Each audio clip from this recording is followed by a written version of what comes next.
नमस्कार, मैं हूं विशाल यादव। छात्रों के पिटाई का मामला सुप्रीम कोर्ट की दहलीज पर पहुंच गया। सीजेआई सूर्यकांत के सामने पहुंच गया, लेकिन सीजेआई सूर्यकांत ने ऐसा फैसला सुनाया है कि पूरे देश में हाहाकार मच गया है। अब दोस्तों, सोशल मीडिया पर सीजेआई सूर्यकांत को लेकर तरह तरह की बातें होने लगी हैं। लोग कहने लगे हैं कि अब न्यायपालिका पर से भरोसा उठ गया है। अरे कितने करोड़ में बिक गए सीजेआई सूर्यकांत। क्या सीजेआई सूर्यकांत को नहीं दिखाई दे रहा है कि छात्रों को किस तरीके से पीटा जा रहा है, सरकार किस तरह से मनमानी और तानाशाही कर रही है? क्या संजय राउत का वो बयान बिल्कुल ठीक था, जिसमें संजय राउत ने कहा था कि देश की इस बर्बादी में, लोकतंत्र की इस तबाही में सिर्फ सरकार का और चुनाव आयोग का ही नहीं, बल्कि हमारे देश की अदालतों का भी हाथ है, सुप्रीम कोर्ट का भी हाथ है। दोस्तों, इस खबर को देखकर आप लोग दंग रह जाएंगे और कहेंगे कि क्या सीजेआई सूर्यकांत ऐसा बोल सकते हैं? भाई, लगातार छात्रों को पीटा जा रहा है। बीजेपी आरएसएस के लोग वर्दी पहनकर बिना नेम प्लेट के या फिर सादी वर्दी में छात्रों को पीट रहे, और महिलाओं के साथ जो बदसलूकी हो रही है उसकी भी वीडियो सामने निकल कर आ रही कि किस तरीके से पुलिस वाले महिलाओं के साथ बर्बरता कर रहे हैं, बच्चियों के साथ बर्बरता कर रहे हैं। भाई, हमारे देश की अदालतें गूंगी बहरी कैसी हो सकती हैं? हमारे देश की अदालतों को कुछ दिखाई क्यों नहीं दे रहा है? दोस्तों, इस खबर को देखकर सुनकर आप सभी लोग दंग रह जाएंगे। जरा देखिए, बीबीसी में अखबार में खबर भी छप गई है और लिखा भी है, सीजेआई बोले वक्त बर्बाद मत कीजिए, प्रदर्शनकारियों की पिटाई के मुद्दे पर जल्द सुनवाई से इनकार। तो सीजेआई सूर्यकांत ने मना कर दिया कि नहीं, हम सुनवाई नहीं कर पाएंगे। ठीक है, जल्द सुनवाई हम नहीं कर पाएंगे, वक्त बर्बाद मत कीजिए। अब दोस्तों, सीजेआई सूर्यकांत ऐसा कैसे बोल सकते हैं? अब लोग सोशल मीडिया पर तंज कसने लगे कि पता नहीं कितने करोड़ में सीजेआई बिक गए, पता नहीं कितने करोड़ में देश की अदालतें बिक गई हैं, कि आज मोदी सरकार की मनमानी और चल रही तानाशाही का ये लोग समर्थन करने लगे। देखिए, मैं यही कहूंगा कि जनता की अदालत का शब्द मत लीजिए, जनता की अदालत का फैसला मत लीजिए, संभाल नहीं पाएंगे देश। ठीक है, हम लोगों ने कई देशों में देखा है कि जब जनता की अदालत ने फैसला सुनाया है तो लाजवाब सुनाया है। ऐसा सुनाया है कि राष्ट्रीय अध्यक्षों को देश छोड़ छोड़कर भागना पड़ा है। इसीलिए जनता के सवालों का जवाब दे दीजिए, छात्रों की जो मांग है उसे पूरी कर दीजिए और प्रोटेस्ट खत्म कराइए। अगर आप ये सोचते हैं कि छात्रों को लाठी मारकर भगा देंगे और अपने मंत्री को बचा लेंगे, तो ये सिर्फ वहम है या फिर आपको गलत जानकारी दी गई है। देखिए, यहां पर लिखा भी है खबर में, सुप्रीम कोर्ट ने बुधवार को उस याचिका पर तत्काल सुनवाई से इनकार कर दिया जिसमें कॉकरोच जनता पार्टी के प्रदर्शनकारियों पर दिल्ली पुलिस की कार्रवाई का मुद्दा उठाया गया था। यह प्रदर्शन परीक्षा के पेपर लीक के मामले में केंद्रीय शिक्षा मंत्री धर्मेंद्र प्रधान के इस्तीफे की मांग को लेकर किया गया था। मुख्य न्यायाधीश सूर्यकांत ने एक वकील की याचिका पर कहा कि अपना समय बर्बाद मत कीजिए, हमारा समय भी बर्बाद मत कीजिए। अब ये समय की बर्बादी है, ये समय की बर्बादी है। क्या सीजेआई सूर्यकांत को ऐसा कहना चाहिए? एक वकील ने कहा था कि हमारे देश की अदालतें और जज सिर्फ और सिर्फ अडानी को सुनते हैं, देश की जनता से कोई मतलब नहीं है। जब देश की आम आवाम परेशान होकर अदालत जाती है तो सुप्रीम कोर्ट का समय खराब होता है, जजों का समय खराब होता है।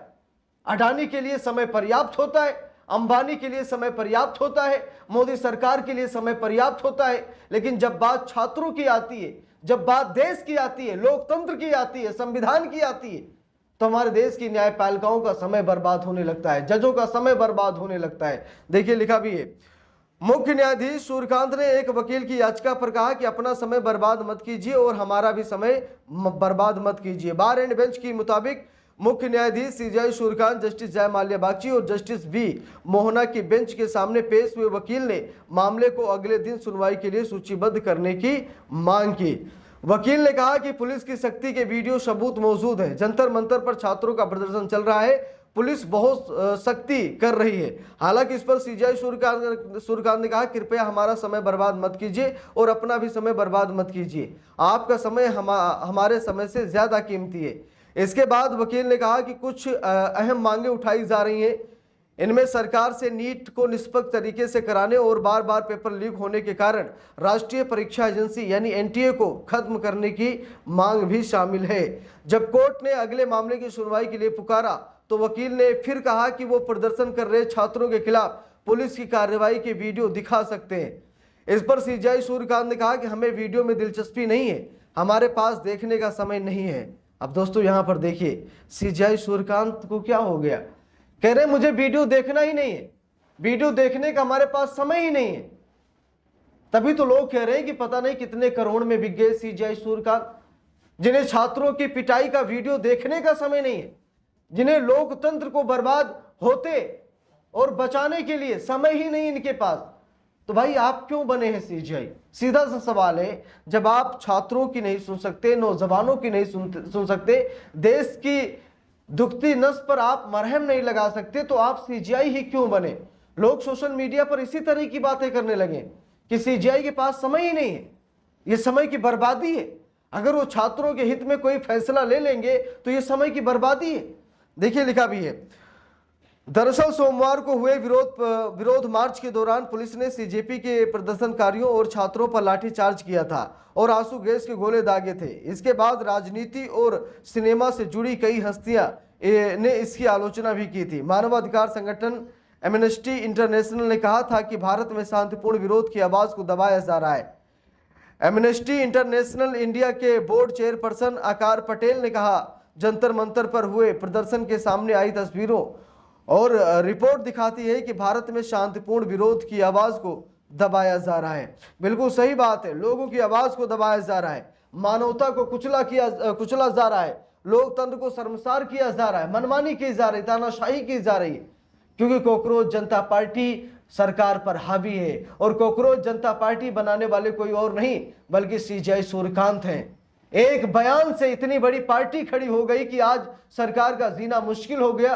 तो शायद सरकार भी सीजीआई सूर्यकांत पर दबाव डाल रही होगी कि आपके एक बयान की वजह से इतनी बड़ी आफत हमारे सामने खड़ी हो गई है।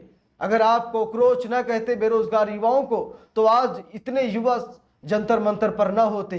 तो सीजीआई सूर्यकांत को भी सरकार टारगेट पर ले रही है और कह रही है कि आपकी वजह से ही ये सब कुछ हो रहा है, आपने सब कुछ किया धरा है।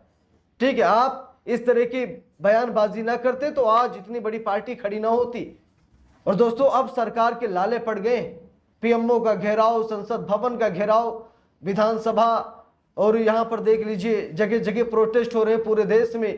कहीं एसपी कार्यालय का घेराव किया जा रहा है, कहीं डीएसपी, कहीं क्या तो कहीं क्या, यानी पूरे देश में आंदोलन छिड़ गया है। और ऐसा लग रहा है कि इस्तीफा सिर्फ धर्मेंद्र प्रधान का नहीं बल्कि मोदी सरकार का हो जाएगा। और अगर ऐसे ही चलता रहा तो मोदी सरकार के लिए मुश्किलें और भी ज्यादा बढ़ जाएंगी। इस पूरे मामले को लेकर आप लोगों के मन में जो भी प्रतिक्रियाएं हो आप लोग कमेंट बॉक्स में जरूर बताइएगा। छात्रों का साथ दीजिए, ठीक है, क्योंकि ये बच्चे, इनके भविष्य दांव पर लगे हैं, इन्हें बचा लीजिए, इनमें आपका भी बच्चा शामिल है। कमेंट करके जरूर बताइएगा। वीडियो को ज्यादा से ज्यादा लोगों तक शेयर कीजिएगा। अगर चैनल पर नए हैं सब्सक्राइब कीजिएगा। मिलते हैं दूसरी वीडियो में, तब तक के लिए बहुत बहुत धन्यवाद।